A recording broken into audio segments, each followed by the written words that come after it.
నమస్కారం వాజీ వార్తలకు స్వాగతం. ముందుగా ఇలాంటి ముఖ్యాంశాలు చూద్దాం. వ్యవసాయ అనుబంధ శాఖలపై సమగ్రంగా సమీక్ష, సిబ్బంది పనితీరుపై ఆరా తీసిన పార్వతీపురం జిల్లా కలెక్టర్ నిశాంత్ కుమార్.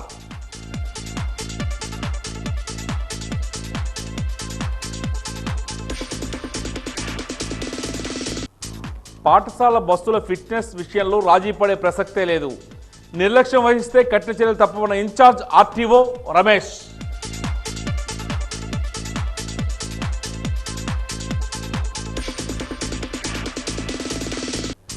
క్యాబినెట్లో అత్యంత పిన్న వయస్కుడిగా కింజరాపు రామ్మోహన్ నాయుడు. తండ్రిని మించిన తనయుడు రామ్మోహన్ నాయుడుపై వాజీ ప్రత్యేక కథనం.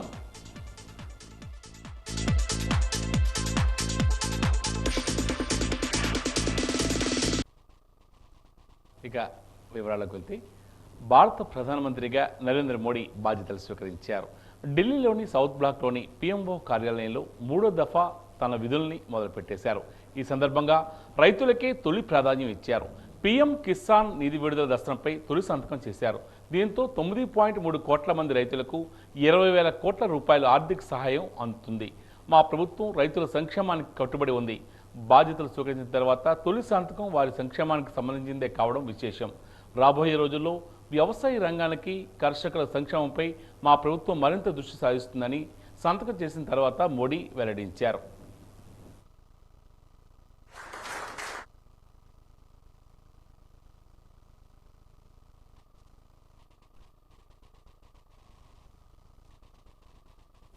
ప్రజాస్వామ్యాన్ని గౌరవించిన పార్టీ తెలుగుదేశం పార్టీ అని ఆ పార్టీ అధికార ప్రతినిధి కొమ్మారెడ్డి పట్టాభిరామ్ అన్నారు.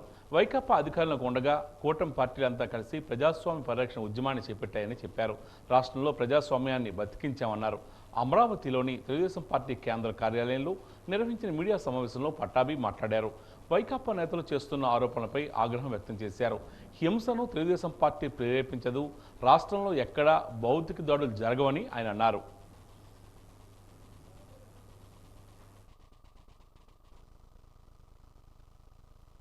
కొడాలి నాని ఎవర్రా చంపింది? గిరినాథ్ చౌదరి అనే తెలుగుదేశం పార్టీ నాయకుడిని ఎవరు చంపింది? మీ పార్టీ సైకో మోకలు కాదా? ఏమయ్యా పేరుని నాని ఏంటయా మాట్లాడుతా ఉన్నావు మీడియా ముందుకు వచ్చి? కౌంటింగ్కి 2 రోజుల ముందున నువ్వు వచ్చి మాట్లాడినటువంటి మాటలేంటి? గంటలు లెక్క పెట్టుకోండిరా, మీ సంగతి తేలుస్తాం. ఏది కౌంటింగ్కి 2 రోజుల ముందు? దాన్ని బట్టి అర్థం కావట్లేదా మీ వ్యవహార శైలి ఏంటో?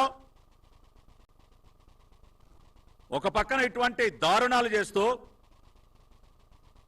ప్రజలు మక్కిలెరగొట్టి మిమ్మల్ని మోకాళ్ళ మీద నుంచోబెట్టిన 11 సీట్లతో మిమ్మల్ని మోకాళ్ళ మీద నుంచోబెట్టారు ఈ రాష్ట్రంలో. ప్రజా తీర్పు ఆ విధంగా ఉన్నా కూడా ఇంకా బుద్ధి తెచ్చుకోకుండా ఈ సైకో చేష్టలు, ఈ దారుణాలు, ఈ హత్యలు ఇంకా కొనసాగిస్తూ నంగనాచుల్లాగా వచ్చి నీతులు మాట్లాడతారా? ప్రజాస్వామ్యాన్ని రక్షించాలంట. రాష్ట్ర గవర్నర్ గారి దగ్గరికి వెళ్ళి విన్నపాలు ఇస్తారు. విన్నపాలు ఇదా ప్రజాస్వామ్యాన్ని రక్షించడం అంటే? మా పార్టీ నాయకుల్ని అత్యంత దారుణంగా చంపటమా ప్రజాస్వామ్యాన్ని రక్షించడం అంటే? నేను సూటిగా అడుగుతా ఉన్నా, తెలుగుదేశం పార్టీ నాయకుల్ని కిరాతకంగా చంపటాన్ని ప్రజాస్వామ్యాన్ని రక్షించడం అంటారా? 5 సంవత్సరాలు మీరు చేసినటువంటి పాపాలు, దాని యొక్క పర్యవసానమే మీరు చూశారు జూన్ 4వ తేదీన. పార్వతీపురం కలెక్టర్ ఛాంబర్లో వ్యవసాయ, ఉద్యాన, మత్స్య, పశుసంవర్ధక శాఖలతో జిల్లా కలెక్టర్ నిశాంత్ కుమార్ సమీక్ష సమావేశం నిర్వహించారు. ఈ సమీక్షలో వ్యవసాయ శాఖకు సంబంధించిన విత్తనాలు, ఎరువులు, వివిధ పంటల యొక్క వివరాలు, అలాగే ఉద్యాన శాఖకు సంబంధించి జీడి, అరటి తోటకు సంబంధించి రైతులకు ఉన్నటువంటి సమస్యలు మరియు ఎరువుల వివరాలు, పశుసంవర్ధక శాఖకు సంబంధించి వ్యాక్సిన్, సీజనల్ వ్యాధులు, హాస్పిటల్ సిబ్బంది పనితీరు వివరాలు, మత్స్యశాఖకు సంబంధించి స్టాక్ పాయింట్ వివరాలు, ఇలా వివిధ శాఖలకు సంబంధించి పలు అంశాలపై ఆయన సమీక్షించారు. ఈ కార్యక్రమంలో జిల్లా వ్యవసాయ శాఖ అధికారి కె రాబర్ట్ పాల్, జిల్లా పశుసంవర్ధక శాఖ అధికారి మన్మథరావు, ఏపీ ఎంపీసీ అధికారి రాధాకృష్ణ తదితరులు పాల్గొన్నారు. గజపతినగరం నియోజకవర్గ కేంద్రంలో జనసేన పార్టీ నాయకురాలు మాజీ మంత్రి పడాల అరుణ మీడియా సమావేశం నిర్వహించారు. ఈ సందర్భంగా మాట్లాడుతూ రాష్ట్రంలో ఎన్డీఏ కూటమి ప్రభుత్వం ఏర్పాటు చేయడం ఆనందదాయకమని పేర్కొన్నారు. రాష్ట్రానికి కేంద్ర ప్రభుత్వం ఇచ్చిన 2 మంత్రి పదవులతో రాష్ట్రాన్ని అభివృద్ధి పదంలో నడిపిస్తామని ఆమె అన్నారు. ఈ కార్యక్రమంలో జనసేన నాయకులు జగన్నాథరావు, పడాల శరత్చంద్ర తదితరులు పాల్గొన్నారు. తెలుగుదేశం, జనసేన, బీజేపీ కూటమిలు ఏర్పడి కొత్త ప్రభుత్వాన్ని ఏర్పాటు చేయడం, అందులో మేమందరం కూడా భాగస్వామి అవ్వడం నిజంగా చాలా సంతోషించదగ్గ విషయం. కూటమి అభ్యర్థులందరూ గెలుపొందిన వరకు ముందుగా అభినందనలు తెలియజేసుకుంటూ, ఈరోజు ఎన్డీఏ ప్రభుత్వంలో నిన్న ప్రధాని మోడీ గారు ప్రభుత్వంలో యువ నాయకుడు చిరంజీవి కింజరాపు రామ్మోహన్ నాయుడు గారికి మంత్రి పదవి రావడం ఈ ఉత్తరాంధ్రకే నిజంగా చాలా గర్వకారణం. 2 పదవులు ఇచ్చారు ప్రధాని మోడీ గారు. అందులో మన ఉత్తరాంధ్రకి రావడం, రామ్మోహన్ నాయుడు గారికి రావడం నిజంగా చాలా సంతోషంగా ఉంది. ఎందుకంటే ఎర్రనాయుడు గారు ఎన్నో సంక్షేమ కార్యక్రమాలు చేశారు. ఆ రోజు మేమందరం కూడా శాసనసభ్యులుగా ఉన్నాం. అదేవిధంగా ఈ ఉత్తరాంధ్రకు వెనుకబడిన జిల్లాలకు ఉద్దానం లాంటి కిడ్నీ బాధితులు లాంటి వాళ్ళందరికీ కూడా ఆయన ఎన్నో వాటర్, మంచినీరు కానీ, ఇరిగేషన్ కానీ, గ్రామీణ అభివృద్ధి ప్రాంతాలకు కృషి చేసిన ఘనత ఎర్రనాయుడు గారికి దక్కింది. అదేవిధంగా చిరంజీవి రామ్మోహన్ నాయుడు గారు కూడా చేయడానికి భగవంతుడు పూర్తిగా ఆయనకి చేయాలని చెప్పి మనస్ఫూర్తిగా కోరుతున్నాం. స్కూలు బస్సుల ఫిట్నెస్ విషయంలో ఎక్కడా రాజీ పడే ప్రసక్తే లేదని ఇన్ఛార్జ్ ఆర్టీఓ రమేష్ స్పష్టం చేశారు. ఈ మేరకు తన కార్యాలయంలో వాజీ న్యూస్తో ఆయన మాట్లాడుతూ పాఠశాలల బస్సుల్లో ప్రత్యేకంగా జాగ్రత్తలు తీసుకోవాలని సూచించారు. నిర్లక్ష్యం వహించిన పాఠశాల యాజమాన్యాలపై కఠిన చర్యలు తప్పవని ఈ సందర్భంగా ఆయన హెచ్చరించారు.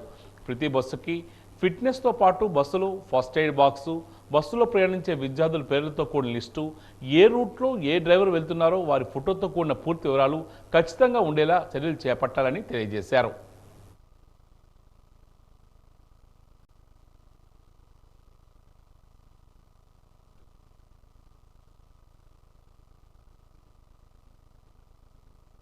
స్కూల్ 13వ తేదీ నుండి ఓపెన్ అవుతున్నాయి. మ్యాక్సిమం స్కూల్ బస్సులన్నీ ఎఫ్సీలు చేసాము. ఇంకా కొన్ని పెండింగ్ ఉన్నాయి. అవి ఈలోపు 13 లోపు చేయించుకుంటారు. ఈరోజు పేపర్ స్టేట్మెంట్ కూడా ఇస్తాం మేము, ఎందుకంటే వచ్చి చేయించుకోమని. అంతవరకు ఓకే, వాళ్ళు వచ్చి చేయించుకుంటారు. ఒకవేళ చేయించుకోలేదనుకోండి, స్కూళ్ళు ఓపెన్ అయిన తర్వాత మేము ఒక టీం తయారు చేస్తాం, టీం వేస్తాం అనమాట, ఆన్ రోడ్ చెకింగ్ అని. దాంట్లో ఎవరైతే బండ్లు ఎఫ్సీ లేకుండా తిరుగుతారో వాళ్ళ మీద తగు క్రమశిక్షణ చర్యలు ఉంటాయి. దాంట్లో ఏదైనా మిస్టేక్స్ ఉన్నా కూడా బండ్లు సీజ్ చేయడం అలాంటివి చేస్తాం.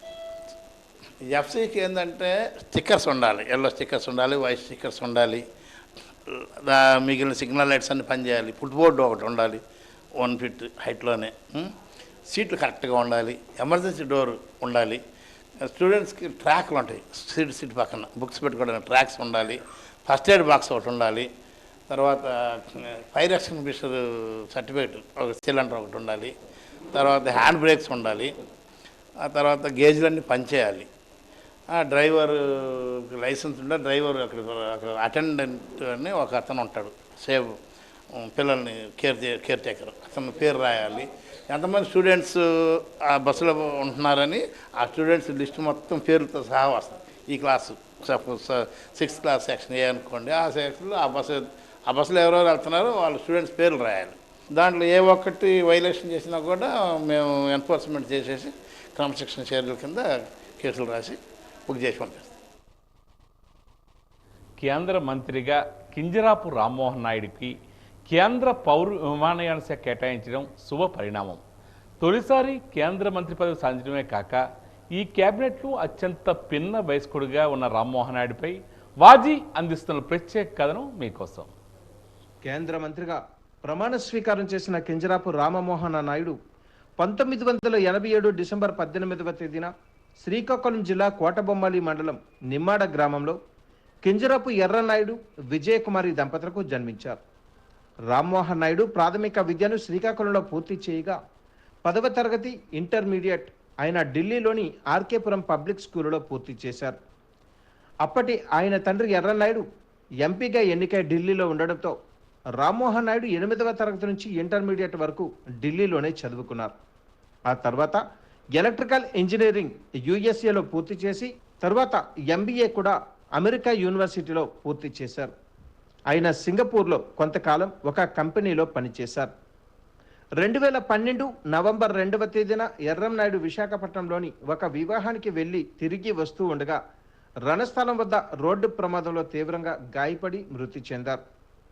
2014 ఎన్నికల సమయంలో శ్రీకాకుళం లోక్సభ నియోజకవర్గానికి ఎర్రనాయుడి వారసుడిగా ఆయన కుమారుడైన రామ్మోహన్ నాయుడే చంద్రబాబు తెలుగుదేశం పార్టీ తరఫున పోటీకి నిలబెట్టారు. ఆ ఎన్నికలలో వైఎస్ఆర్ పార్టీ అభ్యర్థి రెడ్డి శాంతిపై 1,27,692 ఓట్ల మెజారిటీతో గెలిచి తొలిసారి పార్లమెంట్లో అడుగుపెట్టారు. ఆ ఎన్నికల సమయంలో రామ్మోహన్ నాయుడు రాజకీయ ప్రసంగాలకు జిల్లా ప్రజలు ముగ్ధులయ్యారు. లోక్సభలో రామ్మోహన్ నాయుడు మాట్లాడుతుంటే ప్రధానమంత్రి మోడీ కూడా అబ్బురపడ్డారు. పిన్న వయసులోనే హిందీ, ఇంగ్లీష్లో అనర్గళంగా రామ్మోహన్ నాయుడు మాట్లాడిన తీరు అందరినీ ఆకట్టుకుంది. 2017లో ఆయన మాజీ మంత్రి బండారు సత్యనారాయణమూర్తి కుమార్తె శ్రావ్యను వివాహం చేసుకున్నారు. 2019 ఎన్నికలలో వైఎస్ఆర్ పార్టీ అభ్యర్థి దువ్వాడ శ్రీనివాస్పై 6,653 ఓట్ల మెజారిటీతో గెలిచి రెండవసారి పార్లమెంటుకు ఎన్నికయ్యారు. 2019-24 మధ్య ఆయన లోక్సభలో తెలుగుదేశం పార్టీ నాయకునిగా వ్యవహరించారు. ఆ సమయంలో ఆయన రాష్ట్ర సమస్యలపైన, రాష్ట్రంలో వైసీపీ ప్రభుత్వ విధానాలపైన తీవ్ర స్థాయిలో విమర్శలు చేస్తూ కేంద్ర ప్రభుత్వం రాష్ట్ర సమస్యలను పట్టించుకోవాలంటూ పలుమార్లు ప్రసంగిస్తూ కేంద్ర ప్రభుత్వంపై పెద్ద ఎత్తున ఒత్తిడి తీసుకుని వచ్చే విధంగా కృషి చేశారు. విశాఖ స్టీల్ ఫ్యాక్టరీ ప్రైవేటు పరం చేయడాన్ని వ్యతిరేకిస్తూ ఆయన ప్రసంగించారు. అంతేకాకుండా విశాఖ రైల్వే జోన్ కోసం ఆయన లోక్సభలో పలుమార్లు ప్రసంగించారు. అరబ్ దేశాలలో చిక్కుకొని ఇబ్బందులు పడుతున్న యువతను విడిపించాలని కోరుతూ కేంద్ర విదేశాంగ మంత్రిని, ప్రధానిని, రాష్ట్రపతికి, హోంశాఖ మంత్రికి కూడా వినతి పత్రాలు అందజేస్తూ ఆ మేరకు అనేక మంది సురక్షితంగా యువత వారి స్వగ్రామాలకు వచ్చే విధంగా కృషి చేశారు. కరోనా సమయంలో తండ్రి స్థాపించిన భవానీ చారిటబుల్ ట్రస్ట్ ద్వారా ప్రతిరోజు పేదలకు అన్నం పెట్టి ఆదుకున్నారు. 2024 ఎన్నికలలో వైఎస్ఆర్ పార్టీ అభ్యర్థి పేరాడ తిలక్పై 3,27,901 ఓట్ల మెజారిటీతో విజయం సాధించి హ్యాట్రిక్ కొట్టారు. కొమరాడ మండలంలో ఘోర రోడ్డు ప్రమాదం జరిగింది. కొమరాడ మండలం కొండ శిఖర ప్రాంతమైన జల సమీప గ్రామంలో ఒడిశా కోరాపుట్ జిల్లా బంధుత్వం బ్లాక్ నుండి ఒక వివాహానికి హాజరై వస్తూ ఉండగా ఆటో ప్రమాదానికి గురైంది. గుడిగుజ్జు గ్రామం వద్ద ఆటో బోల్తా పడి లోయలో పడి 3 పల్టీలు కొట్టిందని అక్కడ పనిచేస్తున్న గిరిజనులు తెలియజేశారు. 108 సంఘటనా స్థలానికి చేరుకుని వారి వద్ద ఉన్న తాళ్లు సహాయంతో లోయలో పడిన వారిని బయటకు తీసి పార్వతీపురం జిల్లా హాస్పిటల్ తరలించారు. కర్ణక చిన్న తల్లి అనే యువతి మార్గ మధ్యంలో మృతి చెందింది. సుమారు 4 పరిస్థితి విషమంగా ఉందని వైద్యులు పేర్కొన్నారు.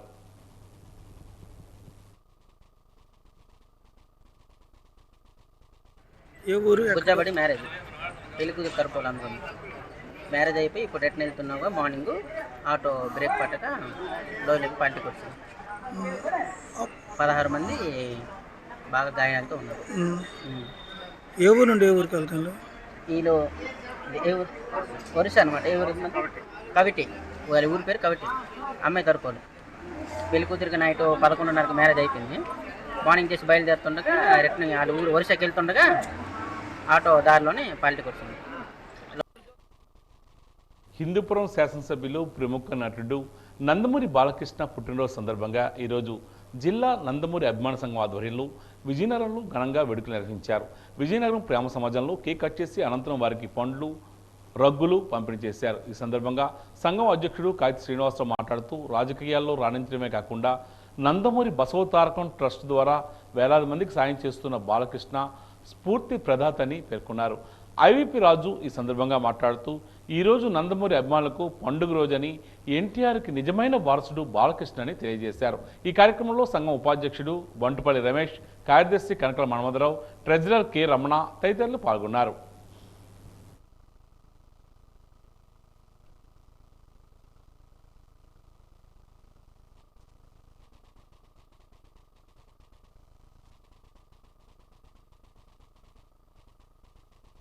బాలకృష్ణ గారు సినీ రంగంలోనే మంచి వాళ్ళ తండ్రి తగ్గట్టు ఆయన పేరు తెచ్చుకోవడం, అదేవిధంగా మరి రాజకీయాల్లో కూడా ఆయన తండ్రి తగ్గట్టే మంచి పేరు తెచ్చుకోవడం, మరి హిందూపురంలో ఈరోజు హ్యాట్రిక్ సాధించి మరి ప్రజలకు ఎన్నో సేవా కార్యక్రమాలు చేస్తూ పసక తారకరామ హాస్పిటల్ అని చెప్పి క్యాన్సర్ పేషెంట్లని ఆదుకుంటూ మరి నందమూరి బాలకృష్ణ గారికి మా ప్రత్యేకమైన పుట్టినరోజు శుభాకాంక్షలు. మరి విజయనగరం అభిమానుల తరఫున మరి ఈరోజు పాల్గొనేందుకు చాలా సంతోషంగా ఉంది.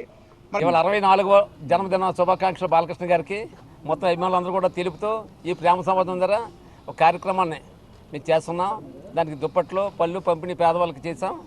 అలాగే ఈరోజు అన్ని రకాలుగా కూడా బాలకృష్ణ గారు ఒక రాజకీయాలే కాకుండా హీరోగా రాజకీయాలు చేస్తూ మరి ఎన్నో బసవతరం కార్యక్రమాలు ఎన్నో మంచి మంచి కార్యక్రమాలు ఆయన చేస్తూ ఇవాళ ప్రజలు అందరి మన్ననలు పొందుతూ అలాగే ఆయనకి 64 కాదు 100 ఏళ్ళు ఆయురారోగ్యాలతో ఉండాలని ఆ భగవంతుని సదా అందరం కలిపి ప్రార్థిస్తున్నాం. ఈరోజు నందమూరి అభిమానులందరికీ కూడా ఒక పండగ రోజు. అన్న ఎన్టీ రామారావు గారి నిజమైన వారసుడు. నిజమైన ఎందుకన్నానంటే అటు సినీ రంగంలో కానీ ఇటు రాజకీయ రంగంలో కానీ సేవా కార్యక్రమాల్లో కానీ పూర్తి స్థాయిగా నిజమైన ఎన్టీఆర్ వారసుడిగా ఈరోజు ప్రతి అభిమాని కూడా ఒక పండగ వాతావరణంలో మా బాలయ్య బాబు గారి జన్మదినం చేసుకోవడం చాలా ఆనందంగా ఉంది. ఇవాళ మా జిల్లా నందమూరి అభిమానులందరూ కూడా ప్రేమ సమాజంలో విజయనగరం ప్రేమ సమాజంలో సేవాభావ కార్యక్రమాలతో ఈ కార్యక్రమం ఆయన జన్మదినం చేసుకోవడం అనేది ఒక మంచి శుభపరిణామం అని చెప్పేసి కూడా తెలియజేసుకుంటూ పర్వతాలు ఎక్కడం, జలక్రీడలు, ట్రెక్కింగ్ వంటి సాహస కృత్యాలతో పాల్గొనే వారికి ప్రభుత్వం ప్రోత్సహిస్తుందని, ఈ రంగంలో విశేషమైన కృషి చేసిన వారికి ప్రతి ఏడాది 15 లక్షల రూపాయల అవార్డులు ఇవ్వడం జరుగుతుందని జిల్లా యువజన సర్వీసుల శాఖ సీఈఓ రామ్ గోపాల్ పేర్కొన్నారు. ఈరోజు ఏర్పాటు చేసిన విలేకరుల సమావేశంలో ఆయన మాట్లాడుతూ అవార్డు కోసం ఆసక్తి గలవారు ఆన్లైన్లో దరఖాస్తు చేసుకోవాలని చెప్తున్నారు.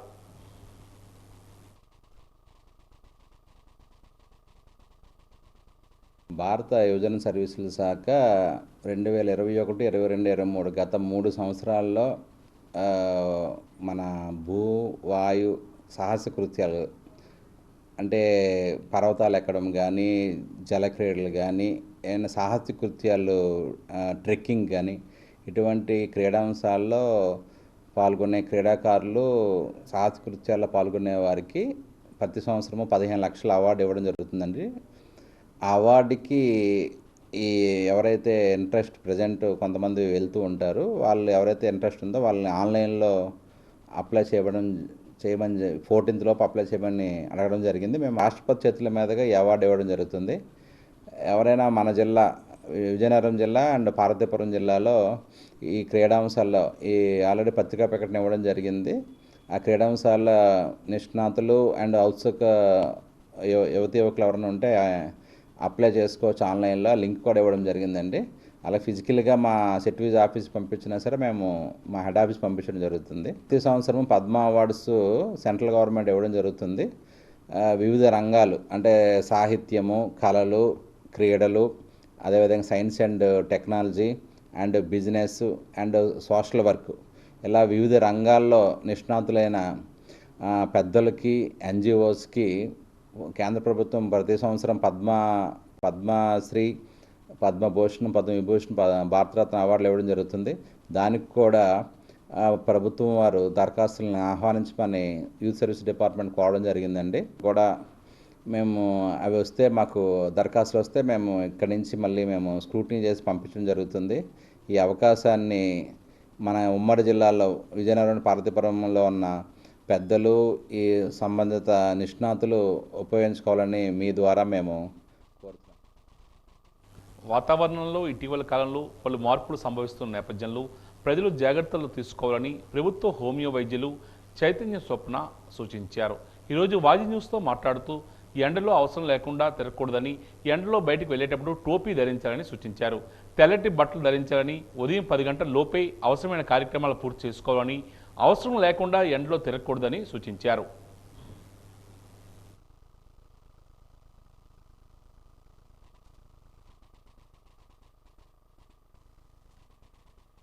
ప్రస్తుతం ఉన్న వాతావరణాన్ని బట్టి మనం తీసుకోవాల్సిన జాగ్రత్తలు ఏంటి అంటే బయట ఓపెన్గా తిరగకుండా తల మీద ఏమన్నా గొడుగు కానీ టోపీ కానీ తెల్లగా బట్ట కానీ వేసుకొని తిరగాలి. 2 గంటల లోపే మన ఏమన్నా కార్యక్రమాలు ఏమన్నా ఉన్నా కూడా చక్కబెట్టుకోవాలి. 60 నియమాలు వచ్చేసరికి ద్రవ పదార్థాలు ఎక్కువగా తీసుకోవాలి. ఒకేసారి కాకపోయినా 2 గంటలు ఆ క్రమంలోని మనం తీసుకుంటే మన బాడీలో ఉన్నటువంటి ఉష్ణోగ్రతని నార్మలైజ్ చేసి ఎలక్ట్రోలైట్స్ అన్నీ కూడా బ్యాలెన్స్ చేస్తాయి. బయట చల్లగా ఉన్నవి కానీ ఇంట్లో కానీ ఐస్ వాటర్ కానీ ఎక్కువగా తీసుకోకూడదు. Normal temperature water. బయట నుంచి వచ్చిన వెంటనే చల్లనీళ్ళు ఫ్రిడ్జ్లో వాటర్ కానీ తీసుకోకూడదు. ఉష్ణోగ్రత మార్పు వల్ల బాడీలోని మనకి నీరసం కానీ కళ్ళు తిరగడం కానీ అలా జరుగుతూ ఉంటుంది. సో మనం ఆహార పదార్థాలు వచ్చేసరికి బయట ఫుడ్స్ ఆయిల్ కానీ స్పైసీ ఫుడ్స్ మటుకు చాలా వరకు మనం కంట్రోల్ చేసుకోవాలి. ఏదన్నా ఉన్నా మనం ఇంట్లోనే వండుకొని తినాలి. చల్ల పదార్థాలు, మజ్జిగ ఎక్కువ తీసుకోవాలి. బార్లీ నీళ్ళు, కొబ్బరి బొండం నీళ్ళు, చెరుకు రసం ఇలాంటివి మనం తీసుకుంటే ఇక్కడ ఓపీ వస్తుంది. హోమియో ఆయుర్వేదిక్ సెక్షన్స్ కూడా మా దగ్గర ఉన్నాయి. ఫుల్ మెడిసిన్ ఉంది స్టాక్లోని. ఎలాంటి రోగానికి అంటే దీర్ఘకాలిక వ్యాధులు, బీపీ, షుగర్, కాళ్ళ నొప్పులు, మోకాళ్ళ నొప్పులు ఇలాంటి వాటికి మన దగ్గర మందులు ఉన్నాయి, మంచి మెడిసిన్స్. ఆయుర్వేదిక్లో పంచకర్మ సెక్షన్ కూడా ఉంది. మసాజెస్ కానీ ఇలాంటివన్నీ కూడా మనం ఒక పర్టికులర్ పీరియడ్ 6 days అని 10 days అని అలా చేసి ఉపశమనాన్ని కలిగిస్తాము. వాజీ వార్తల్లో కాసేపు విరామం.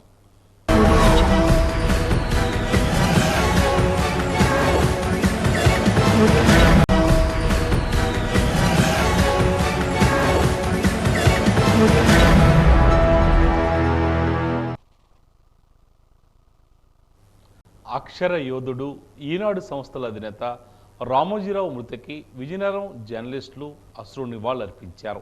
స్థానిక ప్రెస్ క్లబ్లో ఈరోజు ప్రత్యేకంగా నిర్వహించిన ఒక కార్యక్రమంలో రామోజీరావు చిత్రపటానికి పొలమాల వేసి నివాళులర్పించారు.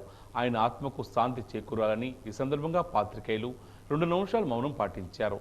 పత్రికా రంగానికే కాకుండా తెలుగు భాష ఔన్నత్యాన్ని కాపాడేందుకు తెలుగు భాషాభివృద్ధికి కూడా ఆయన అందించిన సేవలు అజరామరమని తెలియజేశారు. ఈ కార్యక్రమంలో పలువురు పాత్రికేయులు పాల్గొన్నారు.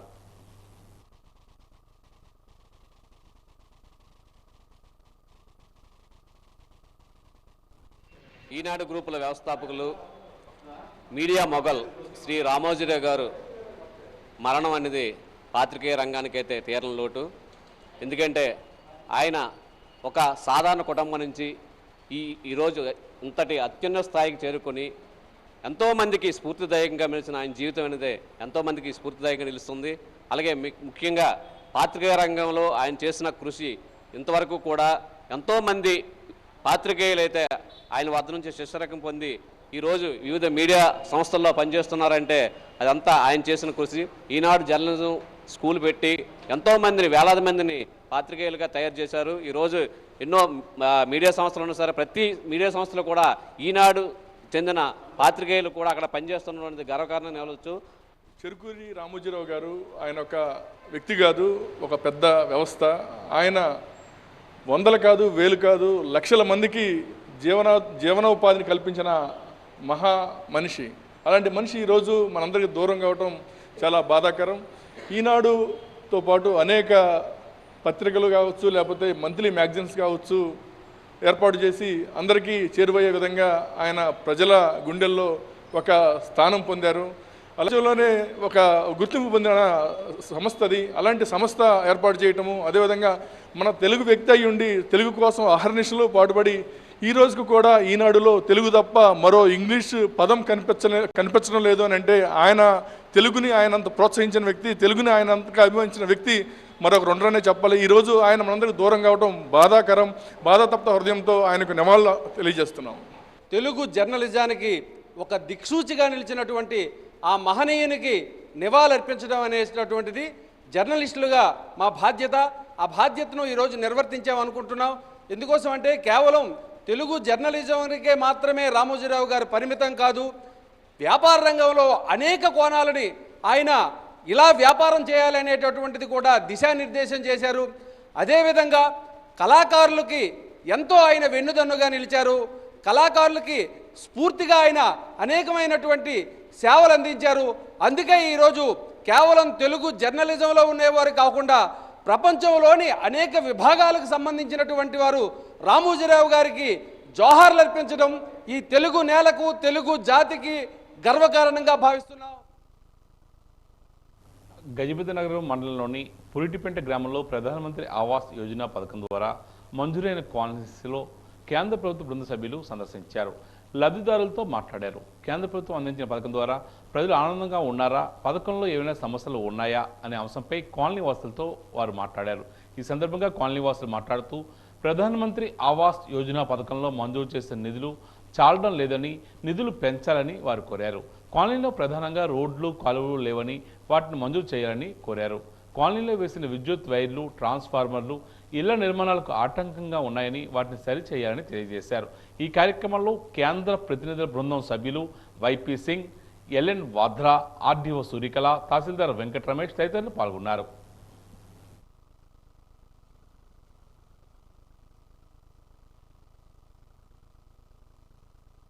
నీళ్లు లేవు ఇంకా అన్నారు. ఒకటే ఇంకా మోటార్ అక్కడే ఉంది, అక్కడే పట్టుకుంటున్నామని. ఫస్ట్ ఇంటింటికి నీరు గురించి అయితే 42 లక్షలతోని ఆర్డబ్ల్యూఎస్సీ గారు ఇక్కడే ఉన్నారు. దానికి ఆల్రెడీ శాంక్షన్ కూడా జరిగింది. అది టెండర్స్ కూడా ఫర్మప్ అయ్యాయి.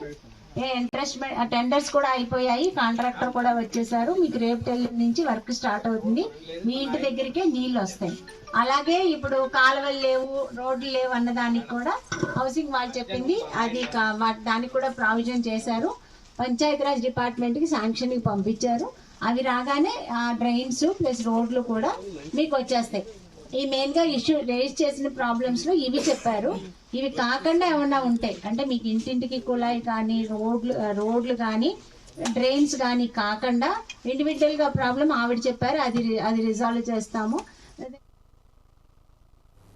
రైతు కూలీ సంఘం రాష్ట్ర మహాసభలు ఈ నెల 15, 16, 17 తేదీల్లో ఏలూరులో జరగనున్నాయని ఏఐఎఫ్టియు నాయకులు బెహరా శంకర్రావు తెలియజేశారు. ఈ మేరకు మున్సిపల్ ఐడిబిఎస్ కాంప్లెక్స్ వద్ద మహాసభలకు సంబంధించిన కరపత్రాలను సంఘం సభ్యులతో కలిసి ఆయన ఆవిష్కరించారు. అనంతరం ఆయన మాట్లాడుతూ రైతు కూలీ సంఘం మహాసభలను విజయవంతం చేయాలని పిలుపునిచ్చారు.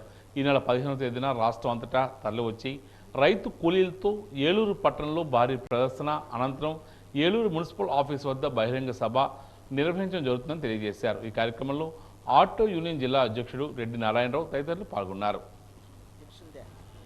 రైతు కూలీ సంఘం రాష్ట్ర మహాసభలు ఈ నెల 15వ తారీఖు, 16వ తారీఖు, 17వ తారీఖున ఏలూరులో జరగనున్నాయి. ఈ సందర్భంగా 15వ తారీఖున ఏలూరు పట్టణంలో వేలాది మందితోటి ఒక గొప్ప ప్రదర్శన జరుగుతుంది. సాయంత్రం 5 గంటలకి ఏలూరు మున్సిపల్ ఆఫీస్ దగ్గర గొప్ప బహిరంగ సభ కూడా జరుగుతుంది. ఈ సభకి all India Kisan Khet Mazdoor Sabha all India convener Subodh Mitra, AIFT new all India general secretary Arvind Sinha, ఇంకా మాజీ మంత్రివర్యులు రాజ్యాంగ హక్కుల పరిరక్షణ సంస్థ రాష్ట్ర కన్వీనర్ అయినటువంటి వడ్డే శోభనేశ్వరరావు గారు, రైతు కూలీ సంఘం రాష్ట్ర అధ్యక్షులు సింహాద్రి ఝాన్సీ గారు వంటి నాయకులందరూ కూడా ఈ బహిరంగ సభకు హాజరయ్యి సందేశాలు ఇస్తున్న పరిస్థితి ఉంది. రచయిత, కవి జక్కు రామకృష్ణ అధ్యక్షతన తెలుగు పండిట్ చెరుకూరి శ్రీనివాసరావు విరచిత శత పద్య భారతం పుస్తకావిష్కరణ కార్యక్రమం సందడిగా సాగింది. ఒక ప్రైవేట్ కళాశాలలో జరిగిన ఈ కార్యక్రమానికి ముఖ్య అతిథిగా హాజరైన అవధాని కట్టమూరి చంద్రశేఖరరావు ఈ పుస్తకాన్ని ఆవిష్కరించారు. ఈ సందర్భంగా పుస్తకాలు, వాటి విలువల కోసం వక్తలు తమ అభిప్రాయాలను వ్యక్తం చేశారు. అదేవిధంగా చెరుకూరి శ్రీనివాసరావు రచయితగానే కాకుండా సమాజ సేవకుడిగా మంచి గుర్తింపు పొందారన్నారు. ఈ కార్యక్రమంలో రామ్ కుమార్, మల్లాది సోమేశ్వర శర్మ, గౌరీ శంకర్ శాస్త్రి తదితరులు పాల్గొన్నారు.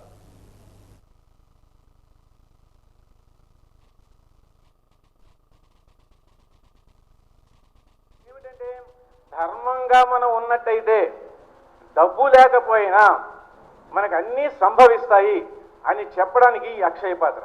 మరి శ్రీనివాసరావు పుస్తకాన్ని కూడా అక్షయ పాత్ర ధర్మంగా నీట్గా నచ్చాడు కాబట్టి ఇక్కడ ఉపాధ్యాయులు ఎవరెవరు డబ్బులు ఇచ్చి పుస్తకాన్ని వేయించారు. అది అక్షయ పాత్ర. ఆయన సొంత డబ్బులు వేయించలేదు కదా, ఇది విచిత్రంగా ఉంటుంది కదా. ఆ కథని అక్కడితో ఆపేయకూడదు. ఉపాధ్యాయులు మనం అందరం ఉన్నాం కాబట్టి ఎలా చెప్పాలి దీన్ని? అక్షయ పాత్ర ఎంత అద్భుతంగా ఉంది చూడండి. మళ్ళీ ఇంకో పుస్తకానికి డబ్బులు ఇవ్వడానికి కొంతమంది ఉన్నారు, ఈ ప్రోత్సాహం. ఇలాంటివి అక్షయ పాత్ర అంటాం. మనం ధర్మంగా నీతిగా నడిచినట్టయితే మనకి సమాజం మనకి సహాయం చేస్తుంది. ఇది మంచివాడరా, సమాజం కోసం మంచి పనులు చేస్తున్నాడు రా, వీడికి డబ్బులు ఇద్దాంరా అని చెప్పి డబ్బులు ఇస్తారు. చాలామంది వస్తారు. ఇంతమంది పెద్దవాళ్ళు ఏం చేశారు, మాయం చేశారు ఆయన. ఇంతమంది ఈ వీరు రారు, వారు వస్తారు. ఎందుకంటే వాళ్ళ దగ్గర తయారయ్యారు ఈయన మా శశిభూషణ గారు. ఇంకేంటంటే శశిభూషణ గారు చాలా చాలా చాలా చాలా వినయ సంపన్నులు. ఎక్కడికైనా వచ్చి అంత సమయం ఉండి ఆయన 4 మాటలు చెప్పి ఆశీర్వదించి సంస్కృతి ఉన్నవారిని సన్మానం చేసేవాడు వారు. ఇక ఈనాటి వాద్య వార్తలు ముగించే ముందు ముఖ్యాంశాలు మరోసారి. వ్యవసాయ అనుబంధ శాఖలపై సమగ్రంగా సమీక్ష. సిబ్బంది పనితీరుపై ఆరా తీసిన పార్వతీపురం జిల్లా కలెక్టర్ నిశాంత్ కుమార్.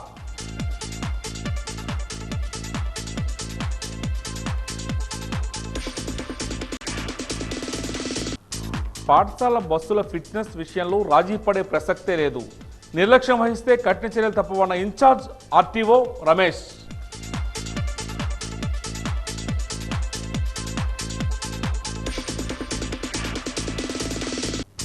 క్యాబినెట్లో అత్యంత పిన్న వయస్కుడుగా కింజరాపు రామ్మోహన్ నాయుడు. తండ్రిని మించిన తనయుడు రామ్మోహన్ నాయుడుపై వాజీ ప్రత్యేక కథనం.